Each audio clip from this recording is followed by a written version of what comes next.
And now, from Raw and SmackDown to premium live events and retro rewinds, this is WrestleVision. Hello everybody and welcome back to WrestleVision. My name is Luke and this is the show where we take a look at everything happening in WWE, from Raw and SmackDown to premium live events, creative decisions and all the little details that make wrestling so damn good. So, let's get into it today. Let's buzz through this SmackDown review from the 31st, which came straight out of Green Bay, Wisconsin at the Resch... Is it Resch? The Resch Center? I don't know. R-E-S-C-H. Resch. Yeah. I mean, I probably think I'm stupid for not understanding how to read that.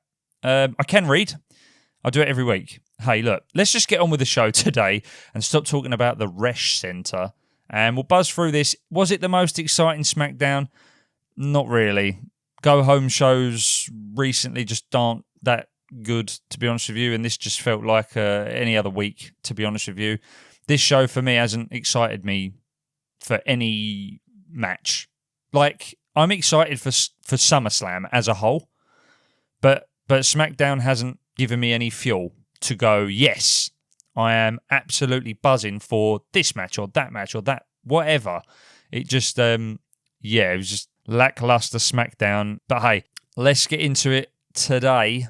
Tess opened the show and gave us backstage shots of Cody Rhodes, CM Punk, Tiffany Stratton and Chelsea Green, Jade Cargill with B-Fab and Michin, Lash Legend and Nia Jax, Giulia, and the AAA Tag Team Champions, the War Raiders, Eric and Ivar. And he was joined by Wade Barrett this week. And we opened the show with Finn Balor making his entrance. And Balor said that when this time of year rolls around, he can't help but think of SummerSlam 2016. 10 years to the day. Well, not to the day, but 10 years. Balor said it was the best and worst night of his career. He went from the euphoria of winning the WWE Universal Championship to the low of being told he had to relinquish the title due to injury. He said he had the Balor Club behind him and they were close to getting back to where they were, which I agree with. He is close. He's very much in this picture at the moment, really enjoying the fact that Finn's up there. I feel like they've just strapped a rocket to him these last couple of weeks and they've gone, right, we're gonna single out Finn Balor here and we're just going to straight through the traffic. But I have to say, I don't think this was the best crowd. They weren't too lively. Don't know if that's a Finn issue or a Green Bay, Wisconsin issue. But it wasn't that lively. And some of the things that he was saying, I thought were good. I thought it was a pretty decent promo. But crowd just weren't. Maybe it was too early for such a hefty promo. I say hefty. It weren't massively hefty, was it? But look, they just weren't feeling it as the show opened. Sami Zayn then walked onto the stage wearing a Justice for Sami t-shirt. Still a great t-shirt. Still Justice for Sami. I like both of these guys, but I'm still on Sami's side a little bit. Zayn said he knew it was an emotional time for Finn Balor, but he had something to get off his chest. Zayn said the WWE Championship match at SummerSlam should be a triple threat with him involved, and I have to agree. I've said this. I said it should have been a four-way. Then when it weren't definitely going to be a four-way, I said it should be a triple threat. And I think it still should. I don't think there's any story there with Cody and CM Punk. And it's funny because all I keep seeing is WWE trying to push the narrative that the fact that they haven't wrestled is the story. Like, what? How can you say that? There's tons of people that haven't met in the ring. Is that a good enough story to have a SummerSlam main event? I don't think it is. Let's just create matches now then. Fuck it, mate. Let's do Mason Rook versus Akira Tozawa. The story is there. We've never wrestled. Like, so weak. Come on. Seriously. And then obviously we have the belt flick and the, we went to AEW and you must have watched me and you tried to chase me and sort of see how I came back and everybody loved me from AEW. When I come back to WWE and you couldn't do that and I dropped a mic at your feet and you didn't mean that and I don't like you. Come on, man. Like that's the basis of this match. And it fucking sucks. Like I say, I'm still looking forward to the match, but look, it's down to them now. We've had our build. We've had our fucking, WWE have done their shit and written what they've written and given the wrestlers. And it's like I said the other week, the guys in the ring are not the issue. It's what's presented to them or what's provided for them, I should say, to provide us as fans. So I put the blame fully on creative for not coming up with a good enough story. And it wouldn't surprise me if Punk and Rhodes have said, why don't we do this angle? Why don't we do that angle? And they've probably been rejected. I don't know. I don't know if they have... I know they have the swing, probably, because they're long-timers. They've got the respect of everybody. But I don't know if that still allows them to say, no, we're not going to do that. I know that we've heard this stuff on Unreal, but let's not go down that rabbit hole of them sort of having these conversations outside of the ring and things like that. And it's like, yeah, I thought we should do this, and we did that instead. And, who knows anymore? The kayfabe is that we don't actually know what's fake, not what's real. It's almost gone the other way now. Do you know what I mean? Because we can question everything as being bullshit. But let's carry on with this segment anyway. Zayn said everyone is happy because they're getting CM Punk versus Cody Rhodes and they're wondering who will win. Well, yeah, but that's just baseline stuff. But I did like this promo from Sami. Zayn said he'd love to see Cody as the WWE champion again because he beat Cody to win the title and said he knows he could do it again. Zayn said there was a big part of him that would also like to see CM Punk retain the championship. He called Punk the biggest fraud and hypocrite in WWE, and he recalled Punk crying that he wasn't on a collectible cup and congratulated him on rising to corporate poster boy number 2. And do you know what? It's crazy because you go back through CM Punk's career. Like, if you didn't watch all of it, like me, you go back and you cross off the list of the PLEs and the storylines that you want to watch of Punk. I love CM Punk. I think he's fucking great. And I love the fact that he was almost, this anti-authority, just fuck everyone kind of guy, basically, and just done his own thing. And it was almost like the indie wrestler that he was before just remained, even though he was winning championships, even though he was in this big WWE company. Like, he just felt so different. And I don't feel that anymore. I don't feel that now. Maybe he's obviously been rubbed with WWE and AEW sauce too much. I don't know. But yeah, now he does feel corporate. I think because he went back on all the things that he'd said in the past, the Saudi stuff and all that kind of shit. And yeah, man, look, it is what it is. I still like Punk, but he is definitely a product of WWE now, that's for sure. Much like Cody. But Finn Balor then took issue with Zayn, saying he respects him. Balor told Zayn to grow some balls and come to the ring. And Zayn said he owed Balor that and then joined him in the ring. And Sami said everyone knows how great Balor is and he probably should have been the WWE champion 4 or 5 times by now. And Zayn corrected himself and said, well, maybe 2 or 3 times. Zayn said this moment belongs to him. And he said that Finn has had his time and that now it's his time. Zayn said it's bigger than him and Balor, and Sami said it's about justice, and then Finn asked, what about justice for him? He said he'd spent the last 10 years trying to get back to this moment, and this was it. And, I think this is a stronger build, personally, than CM Punk and Cody, because there's some truth in it. Do you know what I mean? Like, they've both been on these individual journeys, fighting for 10 years to try and get back to the top for Finn, or get to the top for Sami, and now they're at a bit of a crossroads or at loggerheads now. It's going to be one or the other. So I find this match very interesting, and both of them are good in the ring, great styles, and yeah, I've got to be honest, I'm really looking forward to this match, and I don't think there'll be any major shenanigans, to be honest with you. I did actually forget on the review, or sorry, not the review, on the predictions of SummerSlam. So if you haven't heard those, go back and listen to those. But I did forget, and I'd spoken about this a few weeks before anyway, that we've got Drew McIntyre and Randy Orton kind of waiting in the wings, and potentially even Kevin Owens as well. So somewhere along the line, they could play a part in both of these matches, in the Punk and Cody match and the Sami and Finn match. So I think we should definitely be optimistic about that. But the way WWE goes, it wouldn't surprise me if they're on the show after SummerSlam, the Raw after SummerSlam or something like that. That's kind of, they feel like they've done enough at this point to make SummerSlam as exciting as it could be, and they need something to follow that up with the Raw and the SmackDown after SummerSlam. So it wouldn't surprise me if we got the returns then, but 3 of them we're kind of expecting at some point, Drew, Randy and Kevin Owens, so maybe one of them will show up at SummerSlam, but hey, look, who knows? I'd like it to happen, I've got to be honest with you. But back in the ring, Zayn said it's been 10 years and Balor never came close. So maybe he should take the hint. Balor said he held the title and it was taken away due to injury, whereas Zayn held the title for 9 days and it was taken away because he lost. Sami said those sounded like fighting words, and he said if Balor was anybody else, he'd drop him. He said he wouldn't do that because he's the last real good guy, which is still working for me, this whole gimmick. He said he would walk away and see Balor at SummerSlam.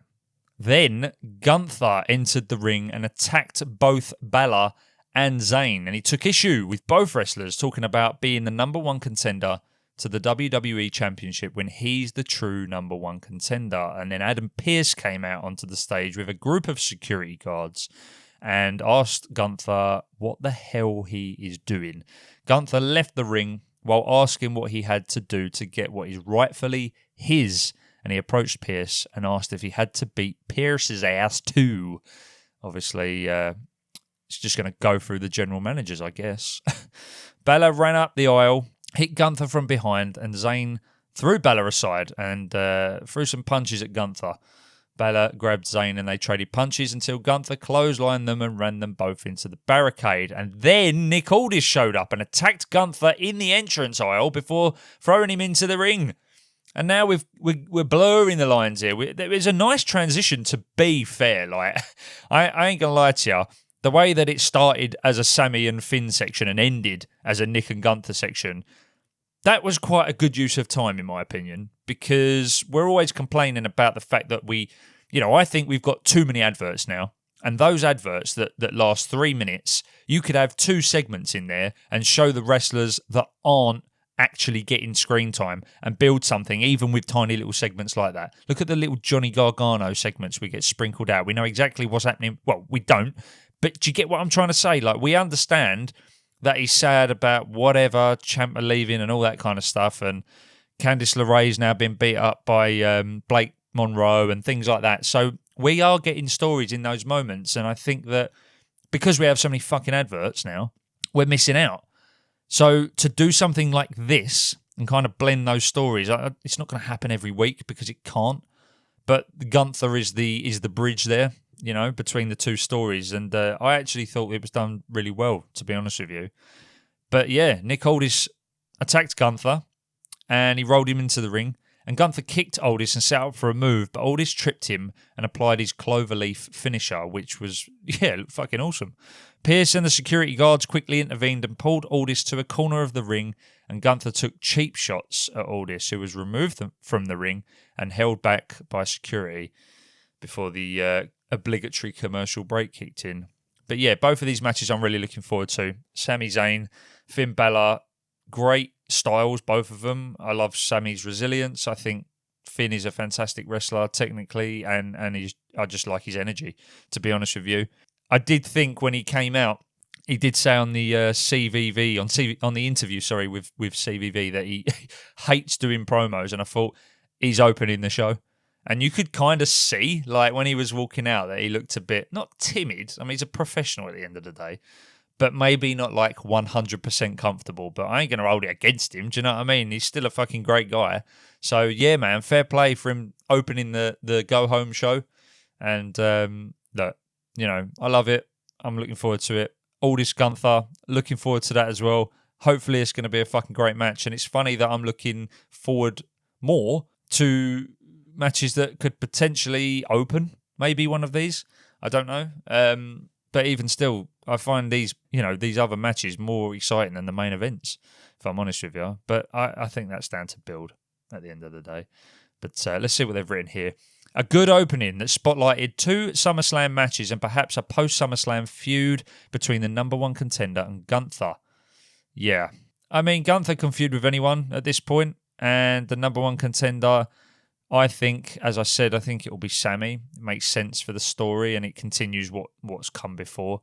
But I don't think that... I also think, I suppose, that if Sami loses and Finn wins, it just adds Finn into it as well. So there's something interesting to think about and just add another notch to the story, really. But then we get our first match of the evening, and it's Tiffany Stratton and Chelsea Green versus B-Fab and Michin. And this was like a totally random match. I don't even know why we had this match. Like, this is the go-home show. I don't understand why this match is here, personally. Maybe I'm missing something.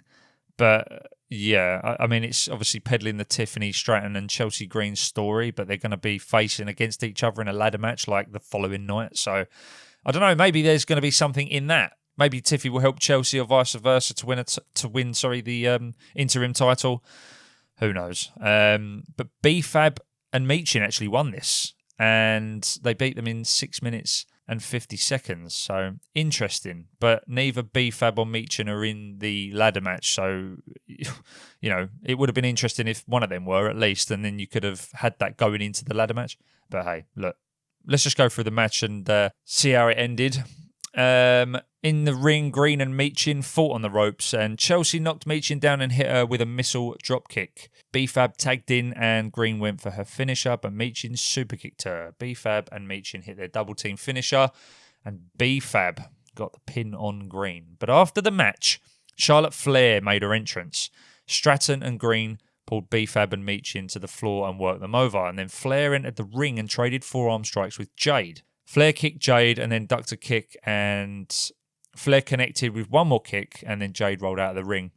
So obviously there's tension there between them anyway, and they're both in the ladder match. So again, it's building a little bit. Didn't really see the point of this tag match. I'm not going to complain. I love watching Chelsea Green. So yeah, look, it is what it is. I don't really have a lot to say on this, to be honest with you. But they said Stratton and Green lost to Jade's sidekicks. Yeah, not great. And then the focus was on Jade and Charlotte Flair. Not that it's a big surprise, but they certainly sent the message that Flair and Jade are the featured players in the SummerSlam ladder match. Yeah, I guess. I mean, they had a feud before this match was even a thing. So I just think it's continuing that. I think that, if I'm honest with you, if they have a moment or moments in the ladder match, they could actually cost each other by just that each other is their distraction, allowing somebody else to win it. So I don't necessarily agree with that, but yeah, I mean, I did call Charlotte to win. I didn't predict Charlotte would win, but early on, like, if I'm thinking like WWE and I'm just playing it safe, I'd go Charlotte. But I don't want to play it safe, and I don't think they should. So that's why I picked who I picked. Go back and listen to it if you want to know who I picked for this match. But we go backstage, and Dominic Mysterio and JD McDonagh asked Rey Fenix, Axiom, and Nathan Fraser if they'd seen Danhausen. Phoenix said no, and Dom said Phoenix's AAA Cruiserweight Championship would look good on McDonagh. And that set up a match later in the show. But before that, we got a video that aired with Tama Tonga and Talla Tonga talking. Yes, I've heard him talk now. Talla Tonga does have a voice. He's not a mute. But this was quite a cool little video package here. I liked this, and it made me interested in two people that really I've had zero fucking interest in for months now. I wasn't even interested in the MFTs, to be honest with you, and I actually thought that they all brought each other down. Look at Solo since, and now these guys are coming in it, and obviously Tama's had the matches with Finn and things like that, they both have. But let's just run through this little video here. Tama said they forgot who they are and why they are here. Talla said they were too busy fighting Solo's battles, and Talla said they would put their family first. And then HAKU showed up and said these are the sons he needs. He told them not to forget who they are, and HAKU told them to make people fear them again. Now, I like this angle, man. This is, I think, probably what they've restructured the MFTs, essentially. talking family. Solo's doing his own thing now. He doesn't need the MFTs, and the MFTs didn't really need him. See, we lost JC Mateo or Jeff Cobb, and he kind of got released, and he's doing whatever he's doing now. But this is interesting because when I look at this, we've got legendary pedigree in HAKU. Tama Tonga, I know that there's big Tama Tonga fans out there. I haven't seen his stuff like when I got back into it, really. So I'm neither here nor there. Obviously, Talla Tonga hasn't really been on the map too much. He's had matches here and there, but it's not like a big deal. But this kind of is like a vision. I know we've had this before, but to me, this is more interesting because you've brought HAKU into it. And I know he appeared a few weeks ago, is it? I think for Jacob Fatu at ringside. I'm sure that was something, or it might have been even months ago, years ago. I can't remember. I just remember it happening. But yeah, I think this is a really interesting sort of thing. And they could definitely build on this by bringing in, and I know that people are going to go, not more Samoans. Well, yeah. I don't think there's anything wrong with that. Just you don't have to put them all in the same storyline at once. But I think this works. The two of them and HAKU, totally works. I'm actually interested. This my ears pricked up when I saw this. So yeah, let's fucking do it, man. And HAKU being ringside, and he had the old stick, and I don't know. I just thought it looked cool, man. I did enjoy it. However, I think they probably need to. I think they might need a little bit of a repackaging Talla and Tama, just because that MFT, the face paint's cool. It looks good, but they could go more sort of island, if that makes sense. I don't know. Maybe I'm thinking, maybe that's wrong. A bit more natural. Let's just turn them into a couple of beasts either way. But hey, we move on to the second match of the night, and we get Damien Priest and R-Truth versus War Raiders in a title versus title match. And this ended in a double disqualification in 6 minutes and 10 seconds, so not very long at all. Let's just run through the match here. Ivar was on the middle rope when Priest kicked him. Eric made a blind tag before Priest pulled Ivar from the ropes with a Hurricane Rana. Priest ran the ropes, but Eric popped him into a power slam for Ivar. Eric covered Priest, but Truth broke up the pin. Eric and Ivar attacked Truth in the corner of the ring, and the referee tried to stop them, but they shoved him, and the referee tried again, but this time Damien Priest shoved him to the mat. And yeah, it was a bit of a ending, if I'm honest with you. It says here there was some boos over the finish, and the teams brawled afterwards and ended up by production row. Truth jumped off a table onto Eric, Ivar, and his partner, and Priest clotheslined Eric and Ivar over the barricade and back to the ringside area. And that is then where Tama Tonga and Talla Tonga, after their video package, come in. Attacked both teams, left them lying. HAKU came out, stood in the ring with Tama and Talla. That was the shot. That was the money shot there. That was the introduction of this new, whatever they're going to be called. And I liked it. I mean, you're doing title versus title and we get this ending. So was there any point in that? You know what I mean? This match makes no fucking difference either way because none of them are featuring on bloody SummerSlam. So who the fuck cares? But this is what I'm saying. This time could have been used building these stories up further, some of them at least. And yeah, it was just a bit of a crappy episode, to be honest with you. But hey, look, we got what we got, and we've got to talk about it. Let's just read what they've said here. It says a lot about the state of tag team wrestling in WWE when a title versus title match is the second match of the night. And didn't even get the in-ring introductions beforehand. Yeah, well, there you go. There have been 2 matches so far, and the majority of each took place during commercial breaks. I don't know how commercial breaks work. Maybe they're getting them in on SmackDown before SummerSlam tonight. I have no idea. But look, let's just buzz on to the next section. Footage aired of CM Punk and Cody Rhodes sharing the ring after their match on a live event in Springfield, Illinois. Cody handed Punk the belt and patted him on the shoulder, then turned and played to the fans. Yeah, Punk patted Cody on the back only for Cody to throw an elbow at him. Again, a package trying to make us care about this. But like I say, it's down to the wrestlers now. I'm not expecting a bad match by far. Just I don't really care about it, and I feel like I fucking should for SummerSlam. I really do. But we go backstage with Kathy Kelly interviewing CM Punk in the backstage area, and Punk said maybe he and Cody don't have to be friends. He said it didn't feel like Cody was his friend now, and he won't be once the bell rings. He said his job is to take on all corners, and he will still be the WWE champion at the end of the night. Then we get Trick Williams showing up and causing Kelly to make her exit. And Trick said he wanted to tell Punk man to man that sooner or later he's coming for that championship. And Punk said he likes Trick's confidence and said he was upset that Trick lost the No.1 Contenders match and said he wanted Trick to win because he needs new faces and challengers. And then he said that when Trick gets to the top of the mountain, he will whoop that Trick. And I like this. And it only, for me, feeds into the story of Baron Corbin winning the US Championship at SummerSlam. I think that this is a very transitional segment to put Trick into the main event picture. They've trusted him with the US title. People are still behind him. And it doesn't matter if he loses. People are backing him. People love him. So let's move him, into this title picture. It's a little bit early, if in my opinion, but I don't think he'll fail. I think he'll do well. So let's just see what happens after the main event of SummerSlam Night 1. But we go to another video package, and it's Nick Aldis. He sat in a locker room and said it had been his honour and privilege to be the SmackDown general manager.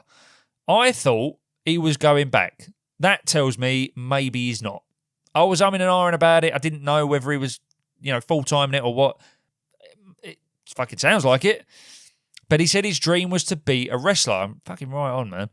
Highlights aired from his matches in TNA and AAA and NWA and fuck me, the people, mate, that he'd fought. I was surprised, as you know, I've not watched anything from Nick Aldis because I wanted to see him first in SummerSlam.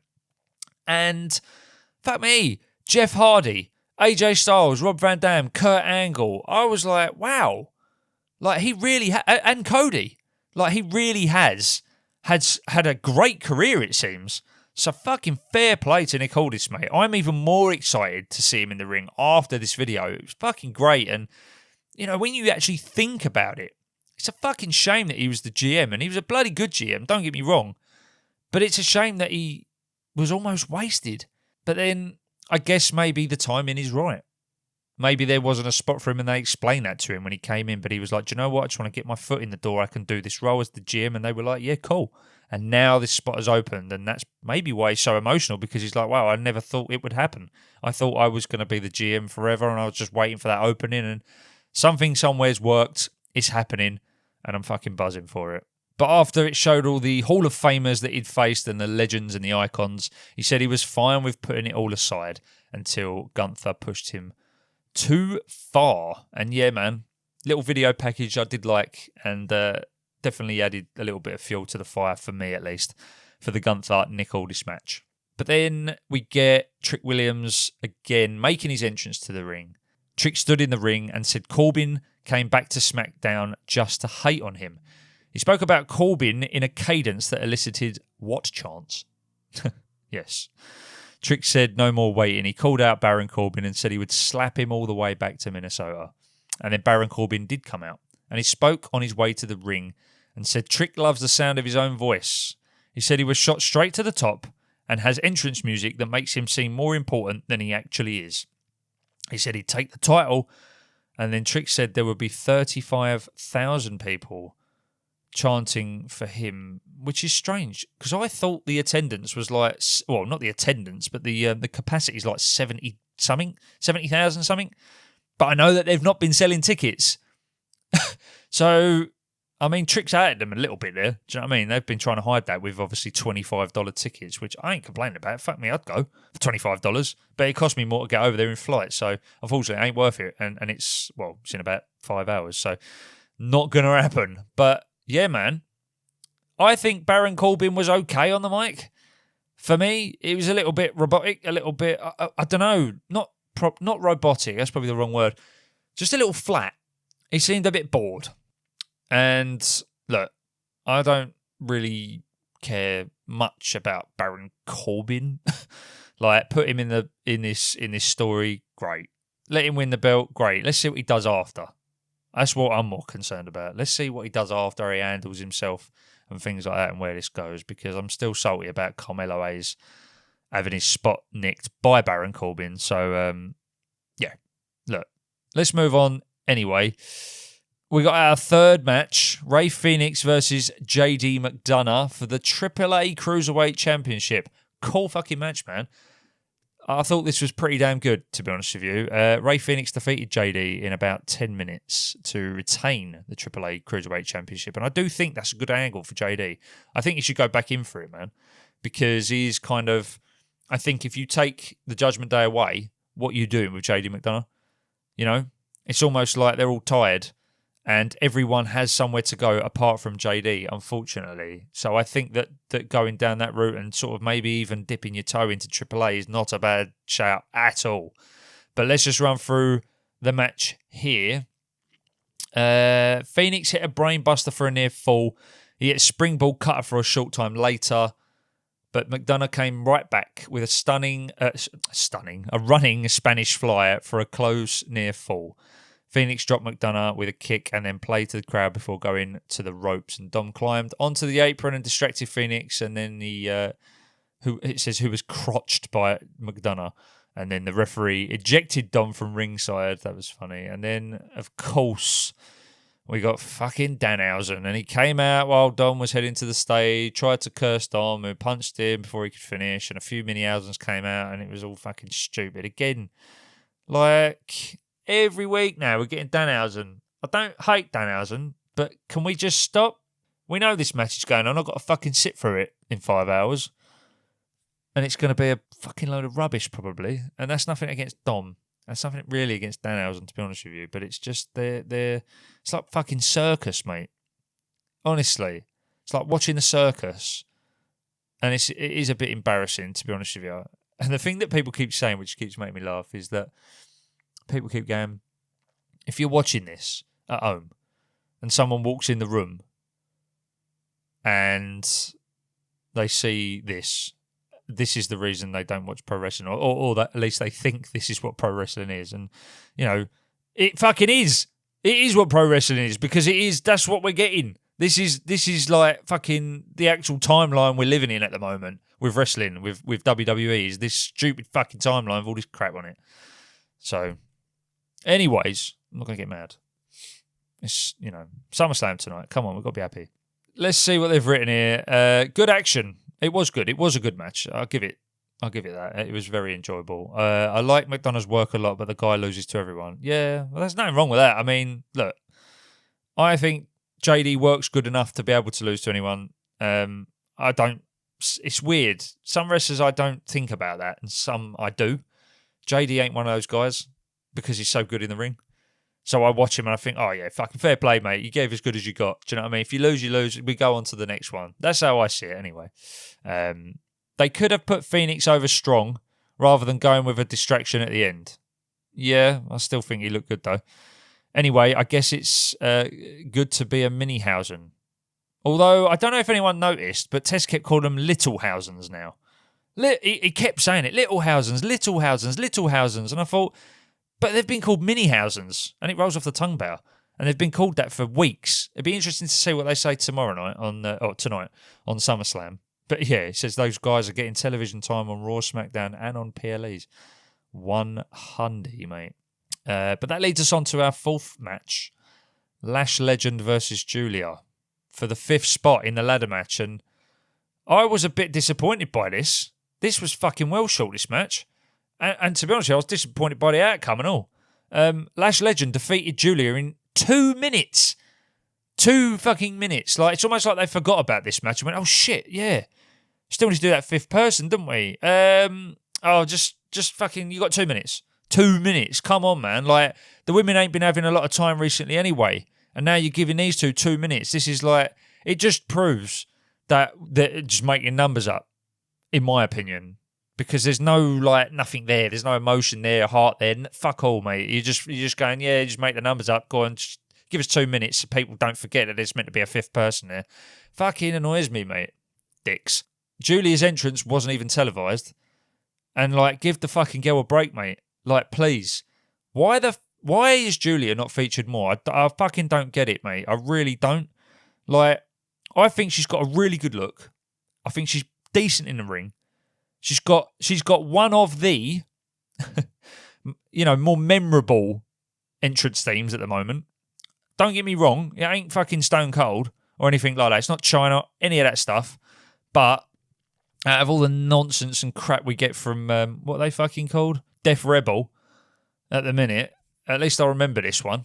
At least I recognise who it is when I hear it. But yeah, it just fucking annoys me that she just gets binned off all the fucking time. But let's just go through the match anyway. Giulia hit her Arrivederci knee early and went for a pin, but Legend kicked out. Giulia caught Legend in a guillotine, and Legend powered out of it, and Lash hit the Lash extension for the win. I don't dislike Lash Legend either. I just want to make that clear. I think she's got huge potential. But it's like I said yesterday, I don't think these two should have been in a match together. You gave Nia Jax 2 spots. If you weren't going to have Nia Jax in it, what the fuck's the point? Do you know what I mean? Like, we could have given... I don't know. I just don't like it. I think that Tiffany shouldn't even be in it. Charlotte... Oh, I love Charlotte. So if you're going to put a name in there, Charlotte's the name you put in there. Obviously, Jade's got to be in there. I like that Chelsea's in there. But I just think there could have been room for both of these women. I really, really do. And it would have been interesting, especially if you're going to put Chelsea in there. And you know how much I love Chelsea. I wouldn't say a fucking bad word about her. But if you're going to put Chelsea in there and you're going to sit here and say, well, we've got, Jade and Charlotte and Tiffy as our big names. And then we've got kind of the rest. Your Chelseas and your Lash Legends or whatever. I think you had room to put both of them in there. Mix it the fuck up. Please. So annoying. They've said you had to know this wasn't going to be Giulia's night when Legend kicked out of a big knee strike like it was nothing about a minute into the match. Yeah, halfway into the fucking match. It was just pointless. So, I get so annoyed. I'm so sorry.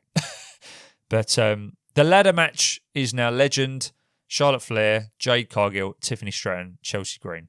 So I'm going Chelsea to win. I want her to win. Charlotte will probably win, but fuck it. Then we got a video package. It's a video package. It was more of a tiny little thing. It was Cody Rhodes sitting in a locker room and a clip played of CM Punk saying he would break Cody's heart. Cody picked up a pair of dog tags and looked at them and then looked into the camera. And then fucking Street Fighter music played. I know he's in the film, but like, do you want me to care about this story? Like, you can give me anything. It hasn't worked, granted, but this was like a fucking advert in the mixture of the promo of one of the main events, mate. Like, what? What? Oh, fucking, it's so stupid, mate. This just was not a good show, in my opinion. But we'll move on to this last sort of section, which was all right.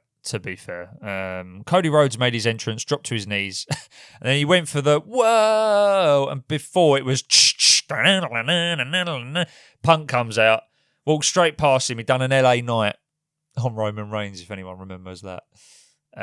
He came out, patted Cody on the head, so muggy, before walking past him and entering the ring. Cody got up and followed, and in the ring, Punk called for the music to stop and spoke to Cody and assumed that it didn't feel good. He said that's where they're at now. And then Cody said they were there long before Punk whipped the belt in his face. He said he sees Punk sometimes, and he sees through his mind games. He said Punk had to know it would upset him when he took the match in Chicago.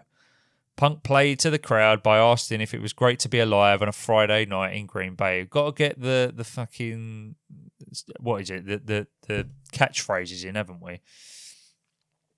Punk said he knew what he did would ruffle some feathers and asked if he was supposed to say no when Zayn was acting like a starter when he's a bench player. Shots fired. That's what we need, that little sound effect in there. Punk said he hopes it pisses people off and said ruffling feathers is what he does. And I had watched this and kind of thought, maybe we're getting a Punk turn. Maybe we are. But if anyone noticed, Cody's all in black, baby. It's coming. I feel it coming. Punk said he knew what he did would set him and Cody on a path and said he didn't need to be Cody's friend now or in the ring at SummerSlam, but it's up to Cody whether they will be friends afterwards. He said he had to know who was better for business purposes. Oh, how enthralling. Cody asked the Green Bay fans what they wanted to talk about and said the WWE Championship means you are the best in the world. He said it's the crown and it means you are the king and you call the shots. I don't know what shots you're calling, though. Like, what shots do you call? When you're in the ring, you're not really calling shots, are you? Yeah. Cody recalled Punk saying he wasn't there to make friends, and Punk said he was there to make money. Punk said he wasn't there to lose friends, but he said if it comes to losing a friend or a title, tomorrow wouldn't be Cody's night. Cody asked Punk what he wanted to do about it tonight. Punk removed his title belt and his jacket and said, "Say when." I liked that. I did like that because obviously that's how it ended when Cody was the champion and he said, like, "Oh, I'd love to have a title shot." And he just said, "Say when." So I liked that. As small as that is, that right there, little moments like that, that's all you need. Doesn't make me more excited. Just saying, if we had a bunch of those throughout this build-up, it probably would have been a little bit more exciting. Just my opinion.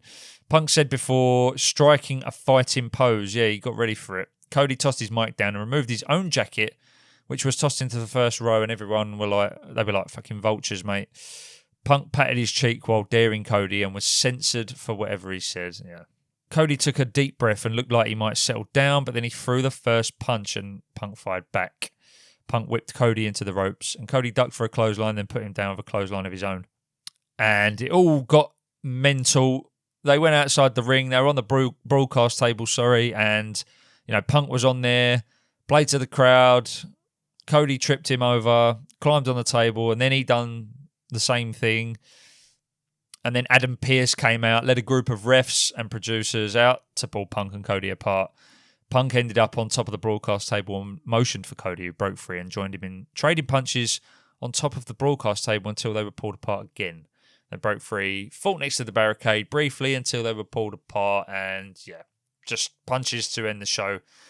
Basically, I don't know about other UK viewers though. It went black at the end of mine, so I could hear it, couldn't see it. So it's nice to know what actually was happening. So thanks to ProWrestling.net for that, because I can actually finish the show properly in my review. But let's just see what they've written here. That's more like it. The build to Punk versus Cody started late, and the initial angle was underwhelming, but they built nicely to this meltdown moment on the go-home show. I'm really looking forward to their WWE Championship match on SummerSlam Saturday.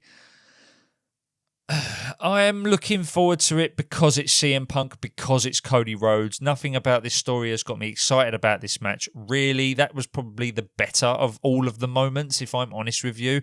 Let's just get to the match now. And hopefully, a story can be told in the match. And you never know, we might get something after. We might get the Randy. We might get the Drew run in there, which would mix it up a little bit. Cody could turn. Anything could happen. But yeah, like I say, probably the best moment of this build so far. So I'll take it, but I'm just excited for the match because of who's in it, not because of the story they've told, unfortunately. They've said overall, another show that was light on in ring action. Yeah, fuck yeah, it was.